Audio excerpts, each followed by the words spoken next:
कृष्णा नदी ही सुमारे 1400 किलोमीटर लांबीची असून पेनिन्सुला भारतातील दुसऱ्या क्रमांकाची लांब नदी आहे, जी पश्चिमेकडून पूर्वेकडे वाहते. या नदीचा उगम महाराष्ट्रातील सातारा जिल्ह्यातील महाबळेश्वर येथील जोर गावातून सह्याद्री पर्वतरांगेत समुद्र सपाटीपासून सुमारे 1337 मीटर उंचीवर होतो. सुमारे 1400 किलोमीटरचा प्रवास करत ही नदी महाराष्ट्र, कर्नाटक, तेलंगणा आणि आंध्र प्रदेशातून वाहून बंगालच्या उपसागरात मिळते. 2,58,948 चौरस किलोमीटर क्षेत्रफळ असलेली कृष्णा नदी खोरे देशाच्या एकूण भूभागाच्या सुमारे 8% क्षेत्र व्यापते.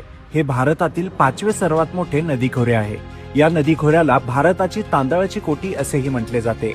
कृष्णा नदीला उजव्या बाजूने घटप्रभा, मलप्रभा आणि तुंगभद्रा या उपनद्या मिळतात, तर डाव्या बाजूने भीमा, मुसी आणि मुनेरू या उपनद्या मिळतात. यामध्ये तुंगभद्रा ही सर्वात मोठी उपनदी असून तिचे खोरे 71,417 चौरस किलोमीटर क्षेत्र आहे.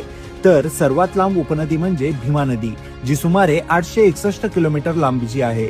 तर मित्रांनो, पुढील व्हिडिओ